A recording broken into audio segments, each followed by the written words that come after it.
15 शौबान की रात अल्लाह ताला अपने बंदों पर नज़र करम करता है और सब अहले ईमान की मग़फ़िरत करता है। और तौबा कर लो, अल्लाह सब माफ़ कर देगा। बेशक शिर्क भी किया है तो अल्लाह ताला से अगर इस रात माफ़ी मांग लो तो अल्लाह ताला वो भी माफ़ कर देता है। और 5 लोग इस बाबरकत रात में बख्शिश से महरूम रहते हैं। नंबर 1, शराब पीने वाला जो मुसलसल शराब पीता हो। नंबर 2, माँ बाप का नाफरमान जिसने अपने माँ बाप का दिल दुखाया हो।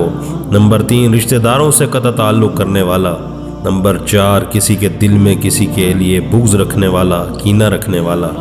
नंबर 5, तकब्बुर करने वाला या अपनी चादर को या अपने पांचों को टखनों से नीचे रखने वाला। अल्लाह ताला इनकी मग़फ़िरत नहीं करता। इस रात की बरकत से भी ये महरूम रहते हैं। लेकिन अगर कोई शख्स इन सब का मुर्तकिब है और तौबा कर ले तो अल्लाह सब माफ़ कर